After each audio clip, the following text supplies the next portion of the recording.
Brad, obviously they got a really good running back and he's a slippery guy, but what was he doing to maybe make things difficult for y'all? And it sounded like maybe the gang, at least Shane said that the tackling wasn't maybe there tonight. What were you kind of seeing on your end? Yeah, I mean, he is a good back. I'll give that to him. He's leading the SEC in rushing yards. I think it was mainly just the concept that they run is just an outside wide zone type offense when it comes to running the ball, and so the O line really zones hard to the left, and then the running back basically can go wherever he wants to go. And with him being a shorter back, it's kind of hard to find. So I feel like some guys were trying to find him, and he got lost. And like you said, he's very slippery too. So Colin. Yeah, Brett, just how frustrating for this defense was it to play so well against Florida and play so well against the run and then have a night like tonight where you guys just couldn't seem to get enough going in the second and third quarters? right, it was very frustrating to answer your question.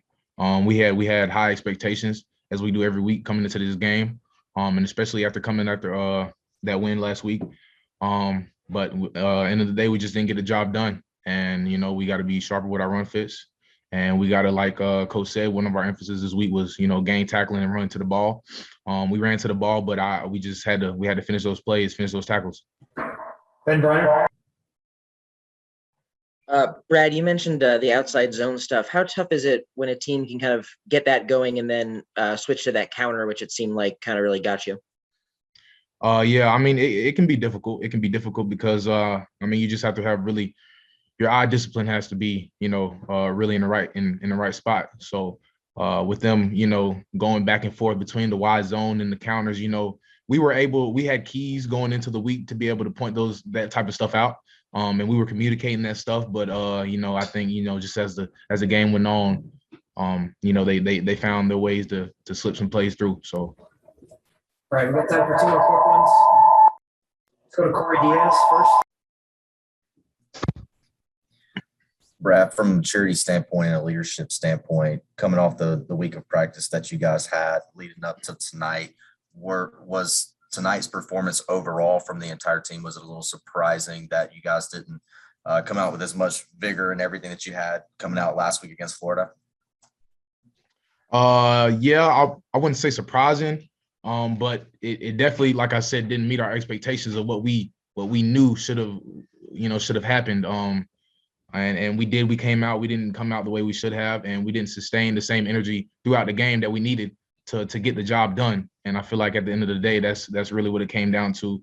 And, all we can do now is just get back to work on Sunday, fix our corrections from this past night, and, move forward and get ready for Auburn. So. All right, last question, Mr. Ben Portland. Brad, you kind of touched on it, and Shane talked about a minute ago just how you guys still have, what you want to accomplish in front of you, right? You can still get to a bowl game. You got 2 games left. I know it sucks right now and after a game like this, but, what goes into, making those adjustments so that you guys can get that last win? How do you guys proceed, or for lack of a better term, kind of flush what happened tonight? And what do you feel like has to change, maybe, if at all, over the last 2 weeks to get that next win? Right. Well, at the end of the day, just to improve and move forward, we have to, and put this to bed, we have to come in tomorrow. We have to make corrections. We have to watch the tape. We have to see what we did wrong. We have to see, what maybe they did better than what we did, the mistakes that we made, and we just have to correct them. And once we correct them, we put this game to bed and we move forward. And we focus, we go all in on Auburn and what we have. And like you said, we have everything in front of us. We can still get to a bowl game. We can still finish the season with 7 wins. So that's going to be our goal. And we're going to put everything into that, making that happen. Thanks. Thank you.